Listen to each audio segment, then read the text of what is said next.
Hi, welcome to the third video, analyzing a stock, right? This is probably going to be the longest video and the one that most of you will find the most useful, I guess, if you're an analyst. And we're going to go through a lot of functions that can be used to sort of look more in depth into a stock after you've narrowed your view down, you've selected, I don't know, 10, 15 stocks that you wanted to really have a look at. And we're going to be using Apple as an example. Now, when you're putting in a stock into Bloomberg, you want to put in the ticker and then the country code. So for Apple, it would be US and then equity, as you can see here. It'll take you to the menu. Most of the functions that we're going to be talking about, you can see right here. And if you think that essentially some of these categories are more useful than others, feel free to click on the category or put in like six and enter, right? You can navigate like that, which will take you in and allow you a lot more functionality.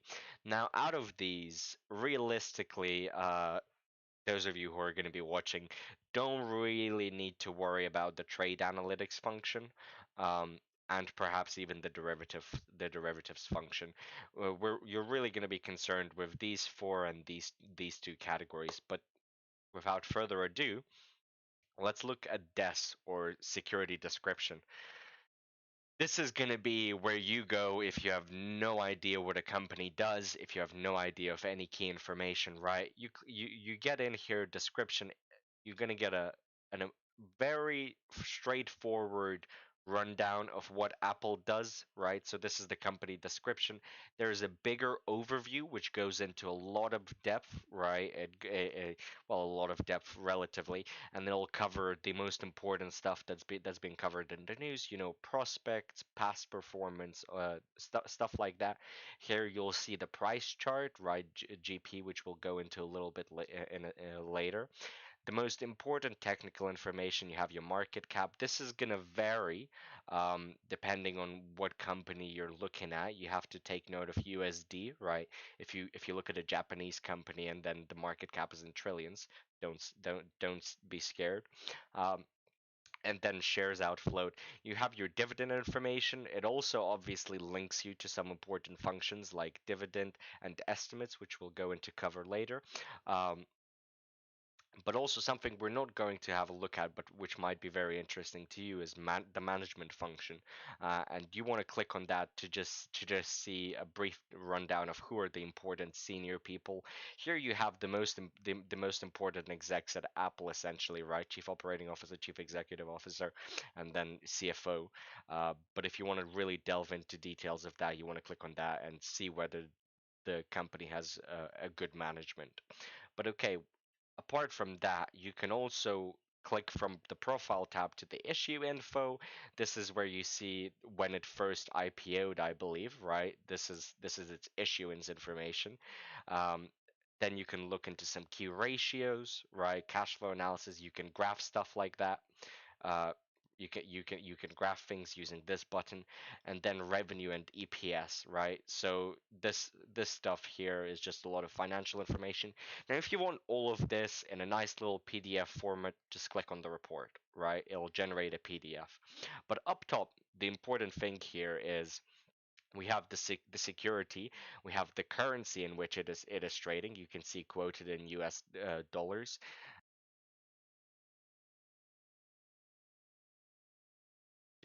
Apologies for that. My microphone just died for a second. But here we can see the 2-day price chart as well as the bid-ask spread. If you don't know what it is, Google it, right? That's how the security gets traded, as well as bid-ask volume. So you know that there is free shares or up for bidding at this price. Volume traded doesn't really matter, and then the previous close price. This is also interesting. Some of these stocks will have automated intelligence essentially enabled, which might be something that you want to go into. And then the news heat. You can see Apple has some pretty significant news heat at the moment, probably due to the upcoming release of iPhone 13. Okay, now that we've looked in depth at the DES function, let's go into the financial analysis function. This is essentially just looking at the financial statements, right? But Bloomberg has a magnitude of ways that you can look at it, and you can adjust a lot of this stuff in the settings. I'll go into it just for the sake of it. You can generate reports, and you can specify how you would like the tabs to look, formatted, etc. In PDF or Excel. You can change how it's displayed, currency, FRC, so that's fundamental reporting. You can change the currency of the reporting. So if you're, for example, comparing a bunch of different companies, you might want to standardize it to all be in the euros or the USD, etc., so that you can change that here, but also up here, and then some of the data. So you can have growth rows. I know that's very important in the industry to sort of keep considering not just the flat values, but the growth.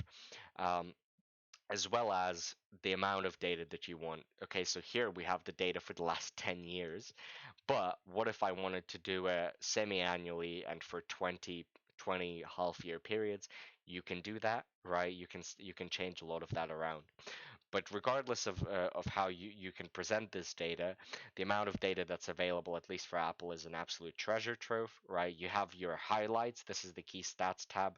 This can go into some of the most important stuff. A lot of you might be looking at multiples, right? So this will show you how the multiples for Apple have changed over the years, right? So we can see going back to 2014, the PE, price book, price to cash flow, whatever you want, right? You can find it here. But if you want to look more specifically into the income statement, the balance sheet, or the cash flow statement, they're available over here. These are the different formats in which they're presented. So Bloomberg Adjusted is their proprietary way. They'll change some things around because there's a billion nifty tricks that accountants can do. So this will standardize them essentially. As reported is the figures that you're going to see on the Apple financial statements when they publish their 10Qs and 10Ks, right? So this is how you can see the data that's in the actual reports if that's what you're interested in. Similar things are going to be available for the balance sheet and the cash flow statement. Ratios, again, similar to multiples, but here if you're interested in some specific kind of ratios like working capital or analyzing different yields or perhaps even the DuPont analysis that financial modeling might utilize, this will simplify everything into a nice table which you can then export and play around with, right? Some of this data, I must say, will also have estimates, so it won't just go up to the current or last 12 months. You will have some data for 2021, some data for 2022, right? This is incredibly valuable, right? This is the Bloomberg estimate, I believe, from published analyst consensus. Um, but you can use that as a guidance of what the street thinks essentially these numbers are going to be.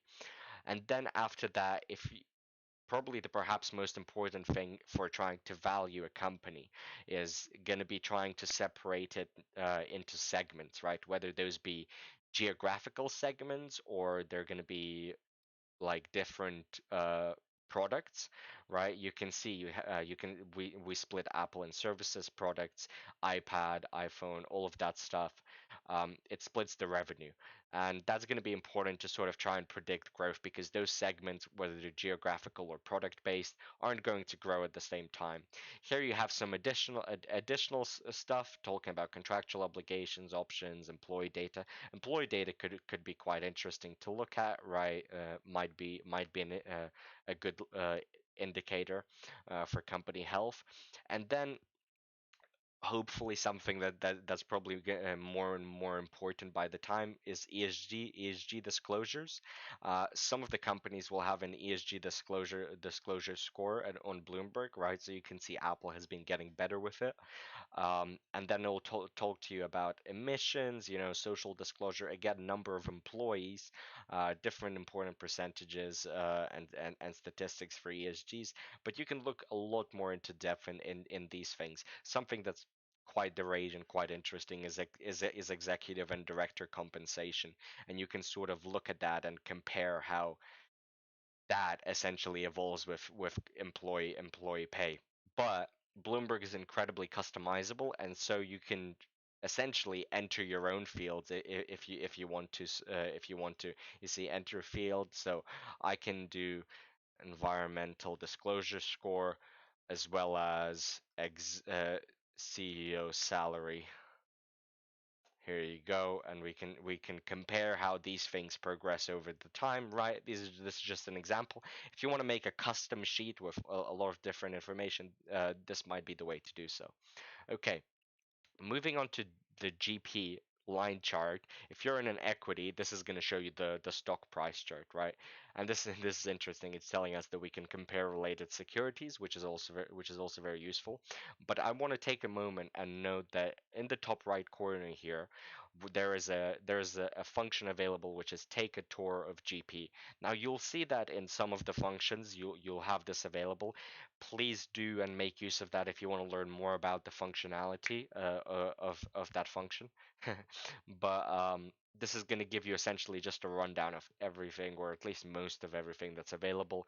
You can customize this chart in a billion different ways, right?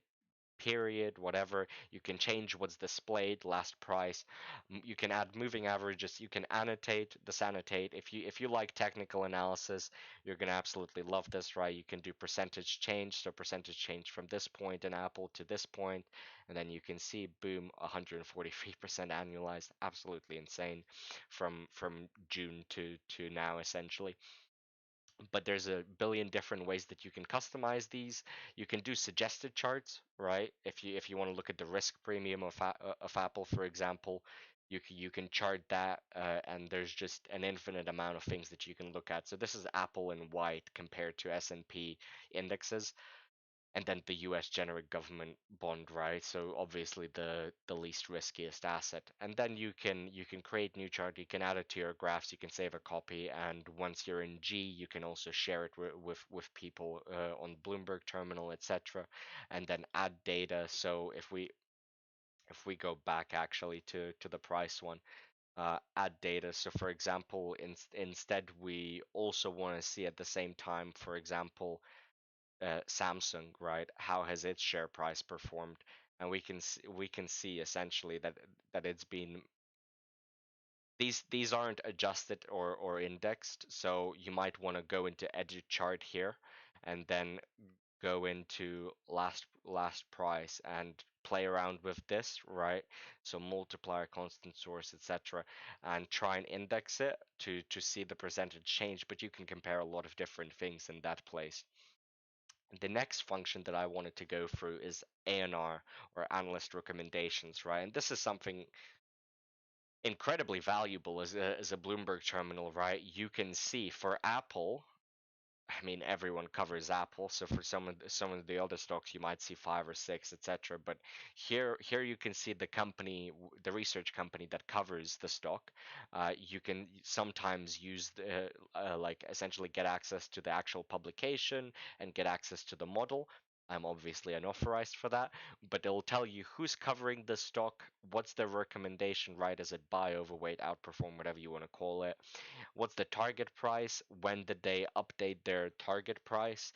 What's the analyst's what's the essentially 1 year return of the stock, and then some ranking, etc., for the analysts. This is essentially just, and then in the top left here you have aggregate information, right? So this is the last price. What's the 12-month target price? So for 40 out of 51 analysts, the target price is 165, and here you can see some progression. White is the target price, so you can see it's moving a little bit more binarily, and then yellow is the actual price, and then the bar chart behind it shows the percentage of buy ratings to sell ratings to neutral ratings. And you can change this to be 5 years, etc. You can make alerts, you can do actions by adding custom data, again, very customizable. And from this screen, you can change which equity you're looking at. But okay, this is very important to sort of see what's the sentiment on the street and what is the potential return, or at least what the sell side analysts think the potential return is. This next thing, Bloomberg Intelligence, if we go into here, is quite interesting. I think this is essentially Bloomberg proprietary articles and Bloomberg proprietary research.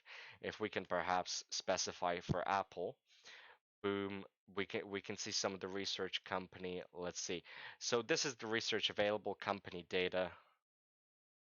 Let's go into it, and then they'll take you into some quite interesting stuff, right? So for example, you can see climate data, water data, other environmental stuff. This is more ESG focused because this is the ESG dashboard. You can change that back where we came from, and then you can again see that some new things are available. Now my thing crashed, but please do have a look at Bloomberg Intelligence in your own spare time. If we go back to Apple, if we go back to Apple, and inside of here we do CN, right? Company news, then the same sort of stuff from the first video that you saw is going to be available, but for this specific company. If you don't want to be going into your news and messing around with your filters, you can instead go into company news for a specific company, and you can put this to the side to sort of keep track or look at the top rated news as well. AI news importance, so that's interesting. You can adjust, I guess, how the AI is working, right? But it will sort of try and get you the most important and relevant news. And here you can see the top ranked news. You can change sources out, all of that stuff out, and time, and then you can rate search results so that probably the AI learns.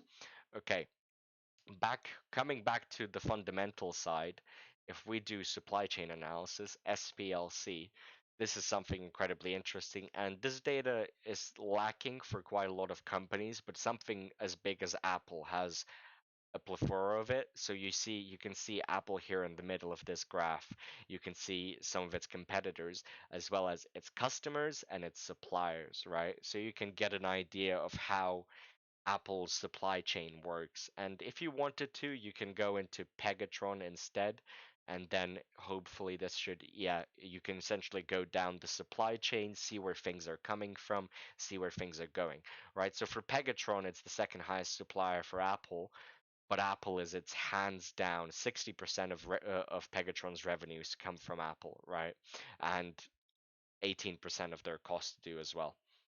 And you can essentially play around with this supply chain a little bit, find out how it works, compare different things. So instead of perhaps these two competitors, you can use company reported competitors. You can use different types of competitors if you disagree with what Bloomberg thinks their competitors are, especially for a company like Tesla, for example.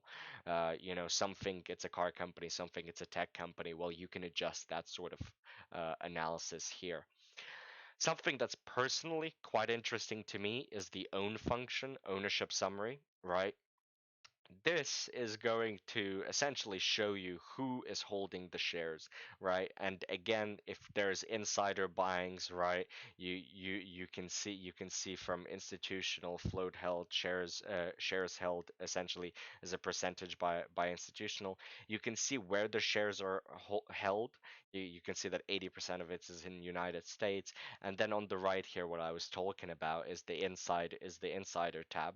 You can see that essentially 6/10 of a percent are held by insiders. Now, Apple is a massive company, and so you can see how that changes more specifically for the company here, which might be quite interesting. Number of insiders that are holding the shares, so on and so forth. Ownership type is also really good.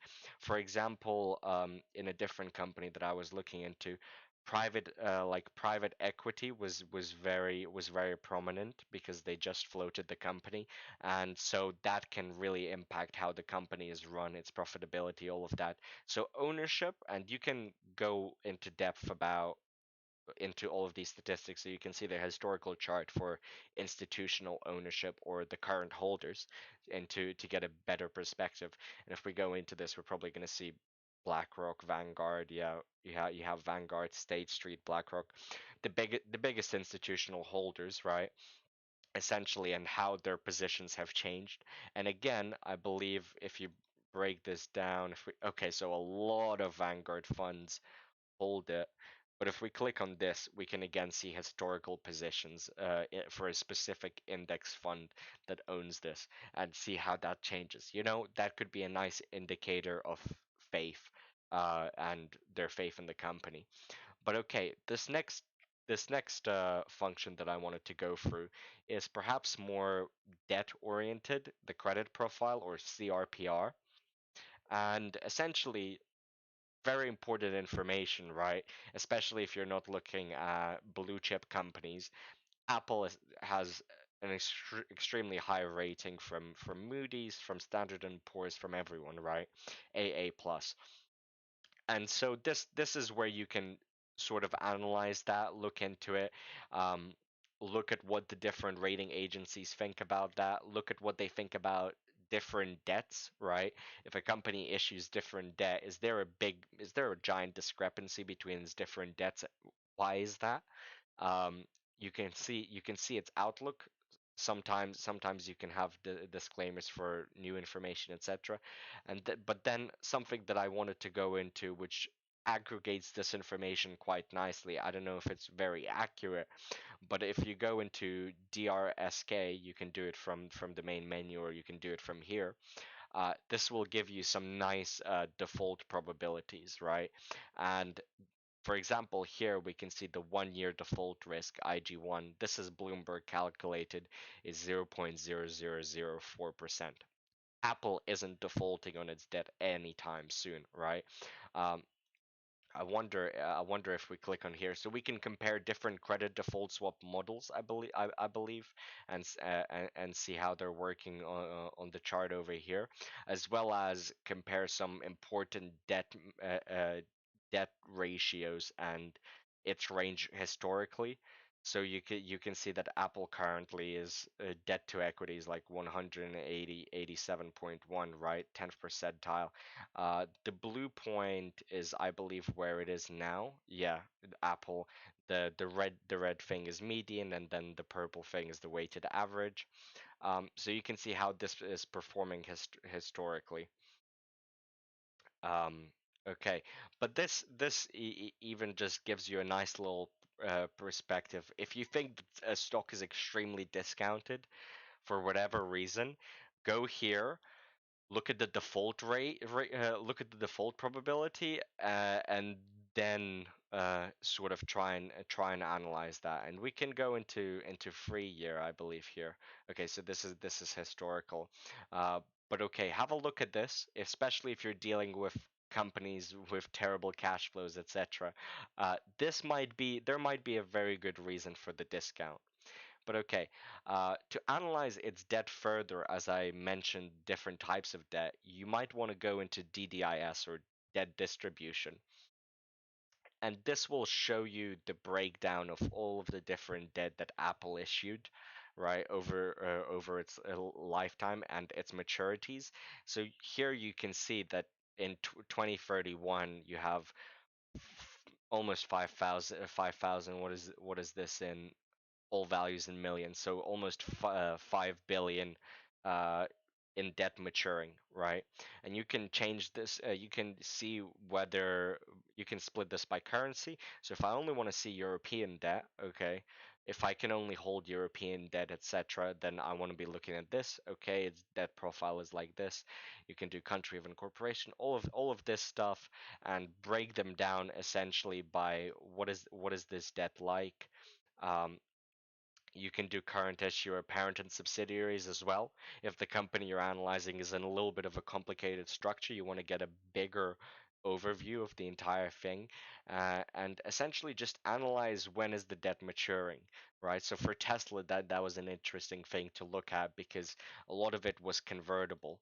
And let me have a look. If you go into here, if you click on a specific maturity, you will be able to see the breakdown of the debts issued by its type. And some of this is callable, so Apple can just call it back whenever they want to. Some of it will have to be paid at maturity, and then it gives you all of the details. So if you want to really analyze its debt obligations, this could be where you go. Granted, Apple is so massive that there's going to be thousands of data points to look at. But if you're analyzing a smaller company, there might be a handful of things which means you can really essentially forecast its cash flows quite accurately in terms of debt. Now, this next thing that I wanted to speak about, equity relative valuation, and I mentioned relative valuation in the previous video.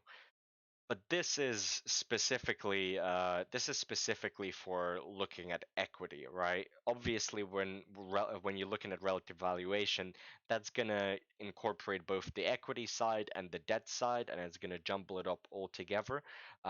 This is what you're gonna be wanting to look at if you're interested in buying a share, right, or stock in the company, and you can have some summary of current multiples against its competitors. Again, the competitors that Bloomberg picks for Apple are quite interesting. Um, you can see its group dynamics, etc., and uh, change everything around in the settings. The interesting part that I like to look at is versus self. So again, similar as the credit as the credit tab that we looked at, you can analyze some of these ratios historically versus itself. And something that might be interesting, EV/EBIT. This is blended forward, so you want to be looking at forward data always. You can see that currently the forward EV/EBIT is a little bit higher than the historical average, right? Not too high so that it's out of ordinary, but a little bit higher. This, for example, price to the essentially latest filing price to book value. This is like all-time highs, right? So, or at least 2-year highs. And why is that? Is something like this, if something like this pops up, have a look at their competitors. Is that something that's in the industry as a whole? Is that just for the company, right? Analyze this, look into this. You can look at the different standard deviations of everything that's interesting and the 3-month trend, right? So you can see this, these all essentially follow the same trend. And this chart down here is quite interesting.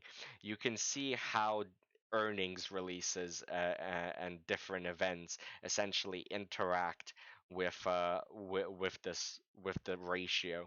And you can see here, for example, earnings has caused a quite a significant drop in the EV to EBIT in May of 2021. If you want to compare what earnings did to the share price, etc., or to some ratios, right? This could be the way that you do it. But if you want to delve a bit deeper into earnings, then do EE, earnings and estimates. And this is a fantastic tool, which is essentially just going to allow you to look not only at earnings history, right, consensus overview. So again, coming from the financial analysis tab, this is what essentially Bloomberg estimates for the next earnings.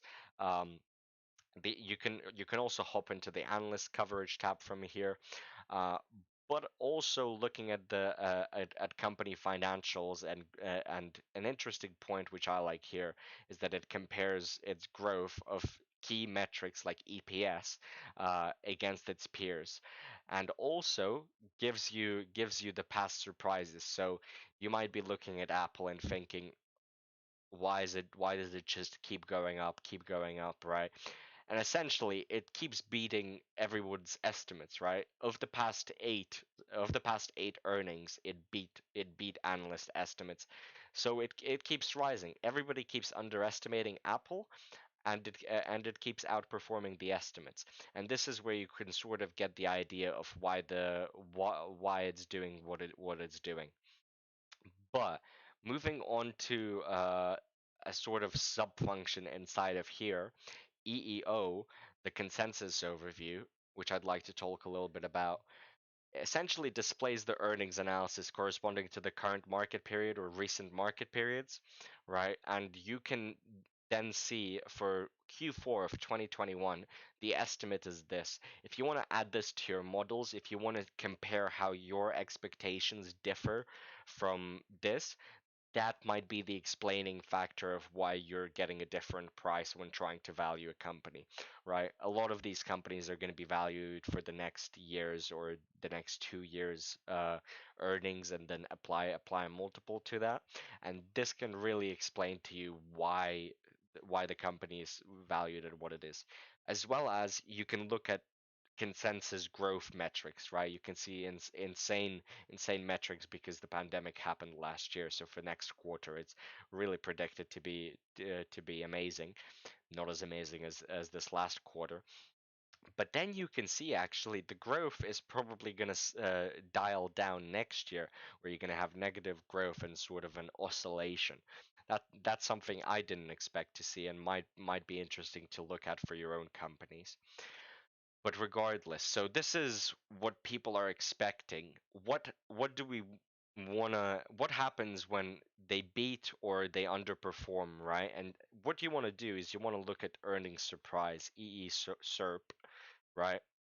And this will be a nice little tool to essentially give you an overview of their earnings and their surprise and how big the surprise was, right? So this is my favorite part, is it tells you the EPS, and then it tells you how big the surprise was for the EPS and the revenue. And then side by side, you don't have to look at a chart. You can analyze what's the 1 day price change that happened following the surprise, right? So you can see the bigger the price change, right? This is a big difference, right? But the price change hasn't changed. So this was in April 2021. Look, if something like this happens that's out of the ordinary, go back to their earnings release, look at their reports, right? So you can see, even from here you can even access their second quarter results, and then you can look press release, event details, announcement transcript.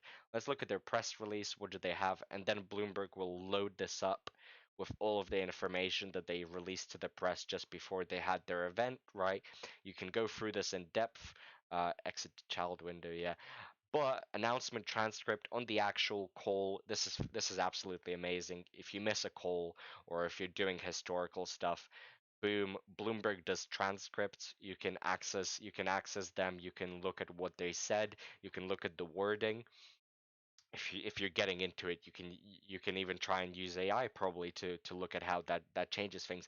But that can really explain the discrepancies between this revenue and the earnings surprise and the price changes. But I thought that's a very nifty function. We have just two left, if you'd bear with me. We have the events function, which is, imagine the economic calendar, but for a company. EVTS is exactly that. Now, enter securities. Let's put an Apple. Boom. Next 7 days, probably going to be nothing. Okay. Okay, we're getting its competitors as well. Um, top securities. If we do this, okay, here we go. So I cut out another filter, and now we have, okay, what about a date range? So we do from today to, whoops, to end of December. Okay. Here we can see earnings. They're gonna drop their earnings. We get the date. We get analyst models. If you have access to that, you can set an alert, and I'll show you how an alert works.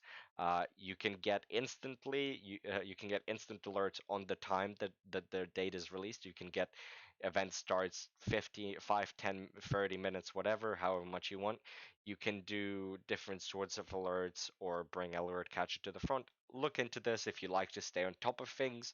Obviously, you can look at it a little bit afterwards. But this, you can also filter out the different events by what they are. So if I really go forward to like 2024, right? I'll have quite a lot of them. So I just want to see dividends. Okay, so this is the dividend X date. So this is when I have to own the stock to get the dividends. If that's something you're interested in, this is going to be very important for you to follow with the company. Okay, and moving on to the final function. Apologies for that again. But moving on to the final function, the option monitor, you're probably not going to have to look at it.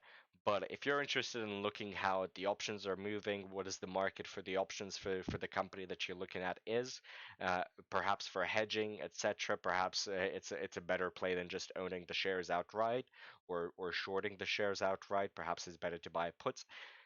This is where you're going to look at it. You can look at the term structure, moneyness, etc., all of the different expiration dates, all of the different strike prices. Everything you want is going to be here. And then obviously you have a bunch of different options. You could take a tour, and apparently Bloomberg is doing a webinar soon. But okay, I believe that wraps it up for analyzing a stock. I know this was a lot of information. I'm again leaving the link to the resource down in the description below. So if you can't be asked looking for the video again because it's a half an hour long video, uh, do just go over the list of the functions that you want and pick the ones that you like the most. You don't have to follow all of the ones that I obviously mentioned, but the ones that suit your analysis methods the best. Okay, other than that, there's one more video left, which is going to be very important, and I'm going to be talking about using the Launchpad and the IB chat. Okay, I'll see you there.